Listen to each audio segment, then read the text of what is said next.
Hi guys, I am Vaibhav and welcome to DSA for college. आज जो topic हम cover करने वाले हैं उसका नाम है डिलीशन। लेकिन डिलीशन कवर करते हुए ये चीज़ आप ध्यान रखें कि इससे प्रीवियस टॉपिक्स आपने पढ़े हों, तभी आप इसे इजीली कॉम्प्रिहेंड कर पाएंगे। इसलिए अगर आपने प्रीवियस टॉपिक्स नहीं पढ़े हैं तो अभी इस सीरीज में जाएं, प्रीवियस वीडियोस देखें, उनसे सीखें और फिर यहाँ से रिज्यूम करें। कमिंग बैक टू डिलीशन, तो आपको पहले जो सबसे पहले काम करना है प्राइमरीली, वो यहीं पे वीडियो आप पॉज करें, इस एल्गोरिदम को एज इट इज जैसी लिखी है वैसी की वैसी नोट कर लें, बिकॉज ऐसी ही आपको एग्जाम में लिख के आनी है अगर एग्जाम में प्रेजेंट करने के लिए ये एल्गोरिदम आती है। ठीक है, because this is very important कि आप एल्गोरिदम को उसी स्ट्रक्चर में लिखें एग्जाम में कि वो इजीली समझी जा सके एग्जामिनर द्वारा भी। ठीक है, अब एक चीज और आपको जो ध्यान रखनी है वो ये है कि एग्जाम्पल डिलीशन में बहुत वेटेज रखता है, क्योंकि डिलीशन बहुत बड़ी एल्गोरिदम नहीं है ना। आप देख पा रहे होंगे 5 स्टेप्स हैं, बहुत छोटी एल्गोरिदम है, लेकिन इसमें एग्जाम्पल इसलिए देना पड़ता है क्योंकि अक्सर ये 5 मार्क्स में आती है और सिर्फ एल्गोरिदम लिख के आप मार्क्स फेच नहीं कर पाएंगे एग्जाम में। ठीक है, तो फर्स्ट ऑफ ऑल मैं आपको ये एडवाइस करूंगा कि आप इसे नोट कर लें। उसके बाद अब मैं आपको एक एग्जाम्पल एक्सप्लेन कर रहा हूं एक एरे से कैसे डिलीशन होती है, उसके बाद ये एल्गोरिदम उस पर इंप्लीमेंट करके मैं आपको दिखाऊंगा। ठीक है,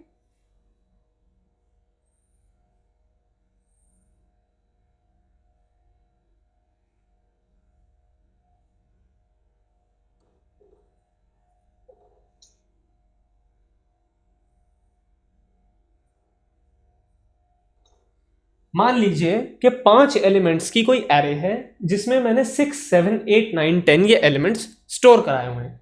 मैं चाहता हूं ये 8 जो है ये एलिमेंट ये ना हो, है ना, डिलीट करना चाहता हूं। डिलीशन का मतलब क्या होता है? इंग्लिश मतलब हम सबको पता है डिलीशन का, कि कोई चीज डिलीट कर देना, इस प्रोसेस को डिलीशन कहते हैं। तो यहां भी वही है, मुझे एक एलिमेंट डिलीट कर देना है। अब जब डिलीट करना है तो उसके लिए मैं क्या कर सकता हूं? सिंपल है, 9 को मैं यहां शिफ्ट करूं, 10 को मैं 9 के प्लेस पे शिफ्ट कर दूं, लास्ट ब्लॉक डिस्ट्रॉय कर दूं। समझे मैंने क्या कहा? 9 को मैं यहां ले आऊं, 10 को मैं यहां ले आऊं और उसके बाद ब्लॉक लास्ट वाला जो खाली बचेगा डिस्ट्रॉय कर दूं। लास्ट वाला ब्लॉक खाली कैसे बचेगा?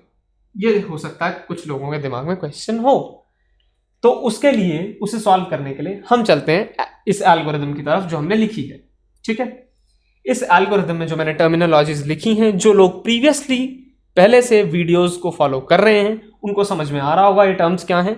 स्टिल मैं आपके रेफरेंस के लिए एक बार इन्हें रिपीट कर रहा हूं। ठीक है, आइटम, आइटम क्या है? मान लीजिए मैं 8 इस एलिमेंट को डिलीट करना चाहता हूं, तो दिस इज आइटम। जो एलिमेंट डिलीट हो रहा है, element to be deleted is known as item. ठीक है, एलए, अगर आप प्रीवियस वीडियोस फॉलो कर रहे हैं तो आप 100% जानते होंगे कि एलए का मतलब लीनियर एरे है।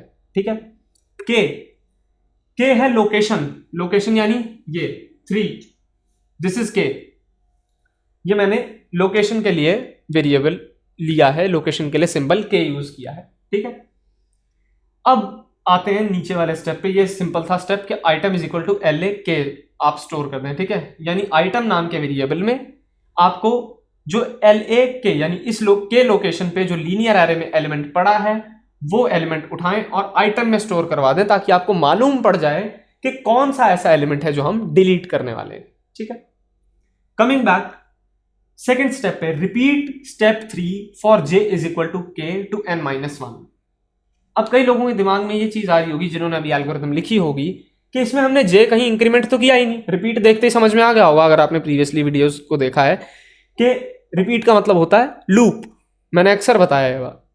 तो अगर रिपीट का मतलब लूप है तो इसकी वो कंडीशन कहां है j को j+1 या j-1 सेट करने वाली, है ना? इंक्रीमेंट या डिक्रीमेंट कंडीशन तो कहीं लिखी नहीं। तो बेसिकली मैंने इसे कंसाइज कर दिया है। मैंने किया क्या है, j is equal to k to n-1। मैंने यहाँ कंडीशन पूरी कंप्लीट कर दी कि k से लेके n-1 तक चलाइए इसको। k से n-1 जाने में इंक्रीमेंट होना है, दिस इज अंडरस्टूड। एक एरे में k से n total number of elements हैं। ठीक है, j काउंटर है, j लूप में डाला हुआ एक काउंटर वेरिएबल है, n total number of elements है। ठीक है, तो इसको मैंने इन दोनों कंडीशंस तक चलाना है, यानी j is equal to k to j less than equal to n-1। यानी j जब तक n-1 से छोटा है या n-1 के इक्वल आ जाता है तब तक ये लूप एग्जीक्यूट होता रहेगा। एक बार n-1 से ऊपर गया, कंडीशन फॉल्स, लूप एंड। ठीक है, लूप से बाहर आ जाएगा और उसके बाद सीधा आएंगे इस स्टेप पे। तो पहले लूप के अंदर जो स्टेप लिखा है उसे देखते हैं थोड़ा सा। लूप के अंदर जो स्टेप लिखा है वो कहता है कि set L A J is equal to L A J plus one, यानी लीनियर एरे के जेथ पोजिशन पे, जेथ एलिमेंट जो होगा, जेथ पोजीशन पे जो एलिमेंट है उसकी जगह मुझे जे प्लस वन पोजीशन पे जो एलिमेंट पड़ा है वो स्टोर कराना है। यानी अभी हमने बात की थी 3 पे जो एलिमेंट पड़ा होगा वो इससे हम रिप्लेस कर देंगे। अब इसे n is equal to n minus one करके डिक्रीज कर देंगे। जब फाइनली हमारा सारा शिफ्टिंग हो जाएगी तो डिक्रीज कर देंगे एरे को, एरे छोटी और एग्जिट। इसे इस पे अप्लाई करके देखते हैं।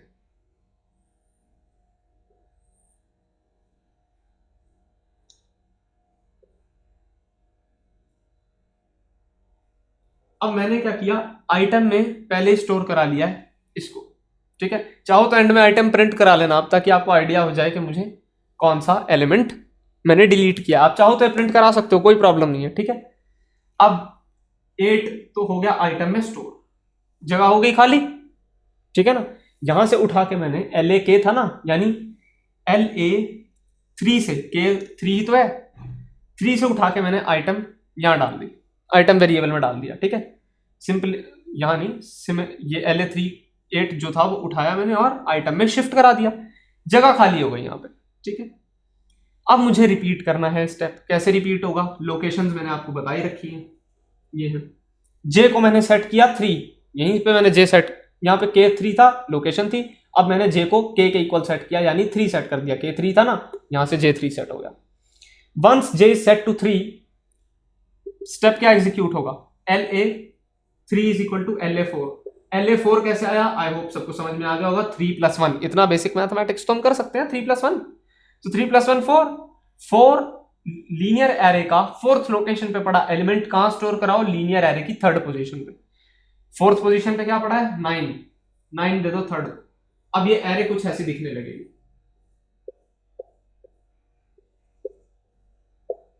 ये बीच का पोजीशन खाली हो गई, ठीक है। अब ये नेचुरली इंक्रीमेंट होना है, मैंने यहां कंडीशन ही ऐसी लिखी है ना, तो आपको अलग से वो इंक्रीमेंट पोजीशन लिखने की जरूरत नहीं है, इट्स अंडरस्टूड। अगर आप लिखना चाहें लिख सकते हैं, कोई प्रॉब्लम नहीं है, लेकिन अगर आप ऐसे रेफर कर देंगे तो आपको फिर लिखने की कोई जरूरत नहीं है, ठीक है। अब n-1 यानी इंक्रीज हुआ होगा एक बार, तो LA आ गया होगा 4। अभी 4 जो है वो n-1 के इक्वल है। n कितना था, n 5 था ना, यहाँ पे टोटल एलिमेंट्स 5 थे। n अगर 5 था तो n-1 is equal to 5 - 1 4, isn't it. तो अभी तो ये 4 के इक्वल चल रहा है, तो जे अभी कंडीशन ट्रू है, लूप चलेगा। लूप चला, LA 4 इज इक्वल टू LA 5। ये भी मेरे ख्याल समझ में आ गया होगा, पिछले स्टेप की तरह ही सेम है। LA 5 यानी लीनियर एरे की 5th पोजीशन पे जो एलिमेंट पड़ा है उसे लीनियर एरे की 4th पोजीशन पे स्टोर कराओ। ये लो जी, स्टोर हो गया। अब ये एरे कैसी दिखने लगेगी, अब ये एरे कुछ ऐसी दिखने लगेगी। अब ये लास्ट का ब्लॉक खाली हो गया। Once the last block is empty, हम क्या करते हैं, अब सोच के देखो, जे फिर से इंक्रीमेंट होगा, 5 बन जाएगा जे यहां पे n-1 को एक्सीड कर गया, लूप से हम बाहर आ गए, लूप खत्म हो गया। हम लूप से जैसे ही बाहर आए, अगला स्टेप क्या था, n is equal to n-1, यानी n इज इक्वल टू 5 - 1। 5 - 1 क्या है, 4। अब n की न्यू वैल्यू क्या हो गई, 4। यानी ये जो एम्प्टी ब्लॉक था, मैं कह रहा था ना डिस्ट्रॉय कर देंगे, ये डिस्ट्रॉय हो गया सिंपली। n की वैल्यू क्या आ गई, 4। अब ये आखिरी का ब्लॉक इसके पास नहीं है, टोटल एलिमेंट्स मैंने सेट कर दिए कि इसमें 4 एलिमेंट्स हैं, और उसके बाद आप एग्जिट ले सकते हैं। ये जो मैंने आपको समझाया है ये एक एग्जांपल है, आप इसे साफ साफ नोट करके स्टेप्स में लिख सकते हैं एज इट इज। जिन स्टेप्स में मैंने किया है उन स्टेप्स को आप लैंग्वेज में लिखना चाहें लैंग्वेज में लिखें, नहीं भी लिखना चाहें तो 1 2 3 4 करके आप एक एग्जाम्पल सॉल्व करके जरूर दिखाएं।